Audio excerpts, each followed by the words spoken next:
बिस्मिल्लाहिर्रहमानिर्रहीम। अस्सलाम वालेकुम।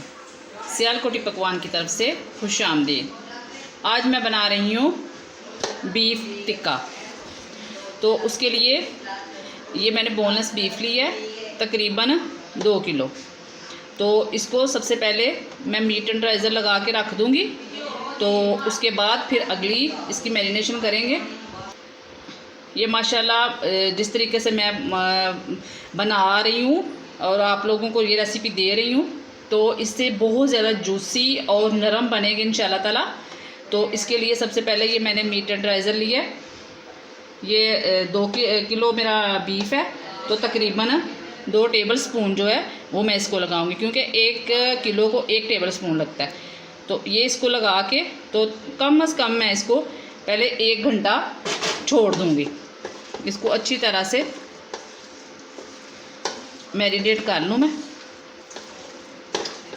क्योंकि ये बीफ है और ये टाइम ज़्यादा लेता है गलने में। तो अगर ये मीट टेंडराइज़र लगा देंगे तो बहुत जल्दी ये तैयार हो जाएंगे। बहुत अच्छी तरह से मल के इसको लगा लेना बस। तो अब मैं कम से कम इसको घंटे डेढ़ के लिए छोड़ दूँगी। उसके बाद फिर अगली मैरिनेशन इसकी करेंगे। ये देखिए, ये इसको बीफ को तकरीबन घंटे से ज़्यादा टाइम हो गया है। वो मीट टेंडराइज़र लगा के रखा हुआ था। तो ये देखिए, इसने पानी छोड़ दिया थोड़ा सा, ये हम निकाल लेंगे। तो अब इसकी दूसरी मैरिनेशन करते हैं। तो उसके लिए ये 3 टेबल स्पून मैंने दही लिया है। ये लहसुन और सब्ज़ मिर्च का पेस्ट लिया है, इसमें अदरक नहीं डालेंगे। उसके अलावा ये 1.5 टेबल स्पून नमक लिए, 1 टेबल स्पून सुर्ख मिर्च पाउडर लिया और तिक्का मसाला तकरीबन 1.5 टेबल स्पून। तो अब इसको डाल के तो इसकी अच्छी तरह से मैरिनेशन करेंगे। लेकिन जो इसमें पानी निकला थोड़ा सा, ये देखिए। तो अब मैं इसको पहले निकाल लूँ। अब मैं इसमें ये स्पाइसेस ऐड करूँगी।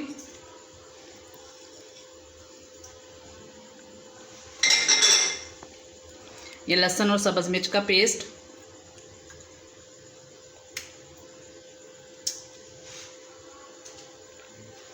और दही। उसके अलावा ये मस्टर्ड पेस्ट मैं डालूँगी, इससे बड़ा मज़े का टेस्ट लगता है।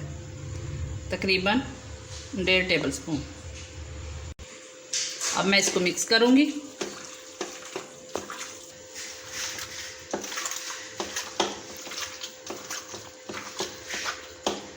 इसकी मैरिनेशन हो गई है। अब तकरीबन इसको 4 घंटे तक, कम से कम 4 घंटे तक इसको रेस्ट पे छोड़ेंगे। अदरवाइज़ इसको ओवरनाइट भी छोड़ सकते हैं। अगर ओवरनाइट छोड़ेंगे तो मज़ीद इसमें टेस्ट का इजाफा होगा। लेकिन हमें चूँकि जल्दी है, तो इसलिए मैं इसे कम से कम 3 से 4 घंटे तक इसको रेस्ट दूँगी। उसके बाद फिर इसको तैयार करेंगे। तो मिलते हैं 4 घंटे के बाद।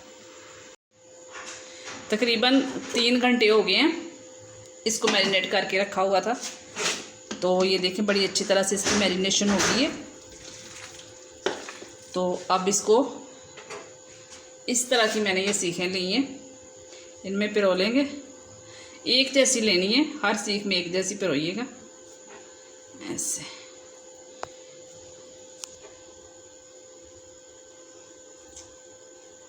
बिल्कुल ऐसे सेंटर में करके यूँ।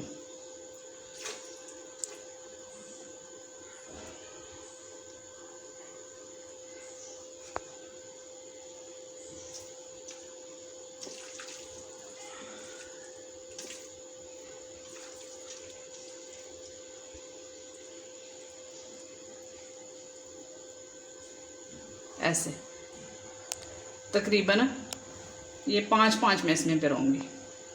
इस तरह मैं सारी पिरो लूँ, उसके बाद फिर मिलते हैं। ये देखिए, मैंने इस तरह कुछ कर ली है और कुछ ये ऐसे पड़ा हुआ है। तो अब चलें, छत पे चलते हैं। बारबेक्यू का इंतज़ाम मैंने छत पे किया है, अब उधर मिलते हैं। ये देखिए, कोयले बिल्कुल तैयार हैं। तो अब मैं इनके ऊपर रखती जाती हूँ।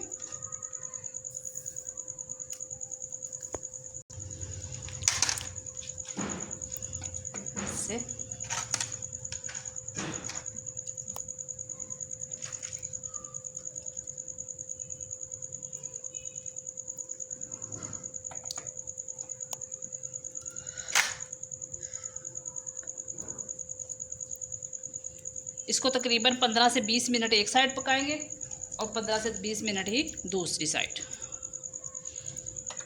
माशाल्लाह मौसम भी ऊपर का बहुत प्यारा है, ठंडा ठंडा ठंडी ठंडी हवा चल रही है। ऐसे बस अब जो बाकी के वो मैं भर लूँ, उसमें पिरो लूँ, वो ऊपर रखते हैं। ये देखिए तकरीबन 20 से 22 मिनट हो गए, इसकी साइडें मैं बार बार चेंज कर रही हूँ। तो ये वाला हिस्सा जो पहले मैंने रखा था ये तैयार हो गया।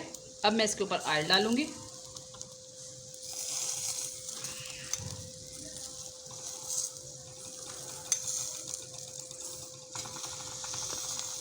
मैंने ऑयल डाल दी है, तो तकरीबन अब 5 से 6 मिनट तक इनको और पकाएंगे, फिर ये उतार देंगे। ये देखिए माशाल्लाह बहुत अच्छे तैयार हो रहे हैं। ये देखिए थोड़े थोड़े जो ये ब्लैक हो रहे हैं, तो यही तो इसकी खूबसूरती है।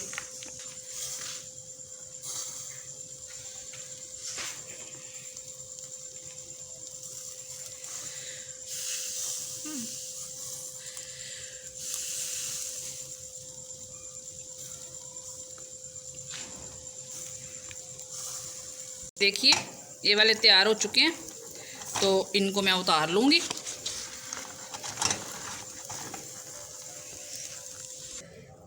ये देखिए ये मेरी तैयार हो रहे हैं साथ साथ, और ये देखें कितने नरम बने। ये देखें बिल्कुल मलाई के जैसा। ये देखें ये, और ये मेरे साथ स्पेशल चटनी है, ये इन्हीं के साथ ये खाई जाती है। बहुत मज़ेदार बने हैं। आप लोग भी इसको ट्राई कीजिएगा और बिल्कुल यही रेसिपी आप लोगों ने फॉलो करनी है। मुझे पूरी उम्मीद है कि आप लोगों को मेरी रेसिपी बहुत पसंद आएगी। इसके साथ ही मुझे दीजिए इजाज़त। दुआ में मुझे बहुत सारा याद रखना। ओके, अल्लाह हाफिज़।